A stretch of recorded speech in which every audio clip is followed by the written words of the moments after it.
மூத்த முன்னணி தலைவருடைய ஆலோசனை, நிர்வாகிகளுடைய ஆலோசனை, செயற்குழு குறிப்பினருடைய ஆலோசனைகளெல்லாம் நான் குறித்து வைத்திருக்கிறேன். அதற்கேற்றவாறு வருகின்ற நாட்களிலே இயக்கத்தின் சார்பிலே கூட்டணி குறித்து அதிகாரப்பூர்வமான அறிவிப்பு வெளிவரும். அதுவே இறுதியானது என்பதை இந்த நேரத்திலே தெரிவிக்க விரும்புகிறேன். அறிவிப்பு தமிழ் மாநில காங்கிரஸ் கட்சி வெளியிடும் போது உண்மை நிலை வெளிவரும். நான் ஏற்கனவே சொன்னது போல சென்ற தேர்தலிலே அதிமுக இருந்த கட்சிகளோடு இன்று வரை நட்பு கட்சியாக அன்பு பாராட்டி கொண்டிருக்கிறோம். அதன் அடிப்படையிலே கட்சிகளோடும் தலைவர்களோடும் தேர்தல் நேரத்திலே தேர்தல் வெற்றி தோல்வி குறித்து பேசுவதிலே எந்த தவறும் கிடையாது. தமிழ் மாநில காங்கிரஸ் கட்சியை பொறுத்தவரையிலே தேர்தல் கூட்டணி என்றால் கூட்டணி தர்மத்தை கடைபிடிக்கும் கட்சி என்று பெயர் எடுத்த கட்சி. அந்த வகையிலே ஒத்த கருத்தோடு செயல்பட்ட கட்சிகளோடு பேசுவதில் எந்த தவறும் கிடையாது.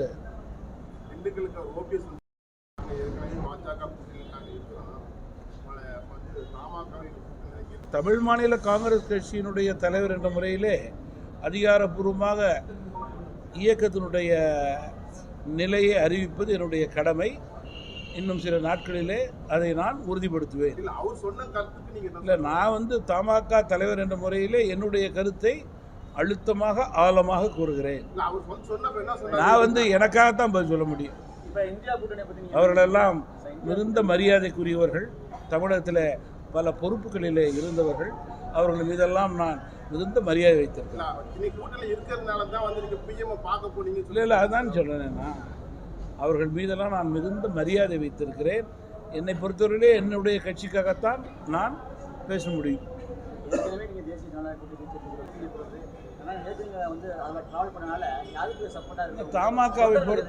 தமாகவை பொறுத்தவரையில் எங்களுடைய பலமே நேர்மை, எளிமை, தூய்மை, வெளிப்படைத்தன்மை. அதற்கு எடுத்துக்காட்டு எங்களுடைய தலைவர்கள், பெருந்தலைவர் காமராஜரும் மக்கள் தலைவர் மூப்பனார் அவர்களும். வெற்றி தோல்விகளை தாண்டி சட்டமன்ற நாடாளுமன்ற உறுப்பினர் இன்றைக்கு எங்களுக்கு இல்லை என்றாலும் கூட மிகுந்த மரியாதைக்குரிய கட்சியாக தமிழகத்தில் உள்ள ஒவ்வொரு மாவட்டத்திலும், நகரத்திலும், வட்டாரத்திலும், கிராமத்திலும் முக்கிய நபர்கள் பெயரை சொல்ல வேண்டுமென்றால் அது தமாக இருக்கும் என்ற நிலையை நாங்கள் நிலைநிறுத்தி கொண்டிருக்கிறோம். அந்த வகையிலே எந்த கூட்டணியிலும் முக்கிய கட்சியாகவே தமாக செயல்படும் என்று பெரிய கட்சியினுடைய தலைவர்களும் உணர்ந்திருப்பது எனக்கு மிகவும் பெருமையாக இருக்கிறது. ஒரு கட்சியினுடைய மிகுந்த மரியாதைக்குரிய தலைவரை சந்தித்து நான் பேசும்போது என்னுடைய கருத்துக்களை அவரிடம் நான் தெரிவித்தேன் என்பதை தவிர வேறு ஒன்றும் என்னால் கூற முடியாது. அது நன்றாக இருக்காது பொதுவெளியில். இந்தியா கூட்டணி பற்றி இந்தியா பற்றி பரவாயில்லை. அகில இந்திய அளவிலே இந்தி கூட்டணியினுடைய நிலை கவலைக்கிடமாக இருக்கிறது என்பதை நான் குறிப்பிட விரும்புகிறேன். தமிழ்நாடு பொறுத்த வரைக்கும் டிஎம்கே கூட்டணி வலுவான கூட்டணியா இருக்கு. அதுக்கு ஆப்போசிட்ல வலுவான கூட்டணி அமையுங்களா? அதிமுக தனியாகவும் பாஜக தனியாக வாய்ப்பு இருக்கு. கூட்டணிகளை முடிவு செய்வது அரசியல் கட்சியும் அதனுடைய தலைவர்களும். வெற்றி வாய்ப்பை முடிவு செய்வது வாக்காளர்கள். வாக்காளர்கள் தான் எஜமானர்கள். தேர்தல் முடிவிலே வாக்குச்சீட்டு எண்ண பிறகு வாக்காளர்களுடைய எண்ணங்கள் வெளிப்படுத்தப்படும். அதை யாரும் உறுதிப்படுத்த முடியாது. இன்றைக்கு ஏசியமாகவே கூறலாம். சின்னம் கிடைப்பதற்கான வாய்ப்பை நாங்கள் தேர்தல் ஆணையத்திலும் அதேபோல மரியாதைக்குரிய உச்சநீதிமன்றத்திலும் அதிகரித்து கொண்டிருக்கிறோம். எங்களுடைய பணியை நல்லது நடக்கும் என்று நம்புகிறேன்.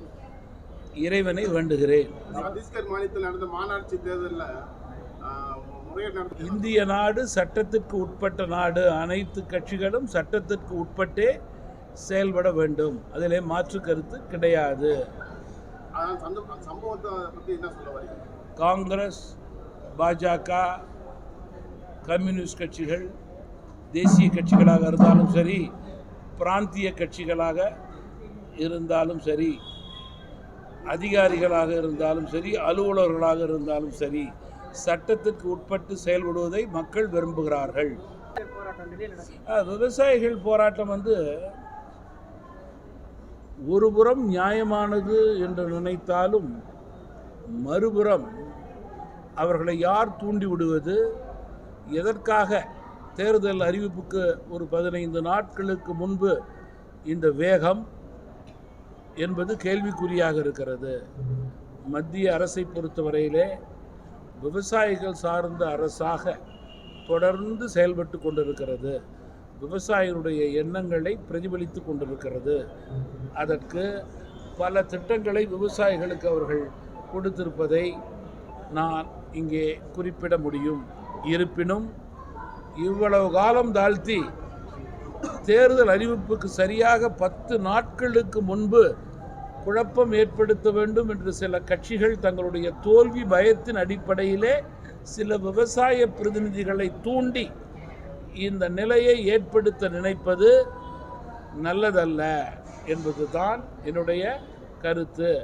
விவசாயினுடைய எண்ணங்களை மத்திய அரசு சரியாக பிரதிபலிக்கும், இதை முறையாக கையாளும் என்று நான் நம்புகிறேன். தொலைக்காட்சியின் மூலம் நானும் செய்திகளிலே பார்த்து கொண்டிருக்கிறேன். நன்றி.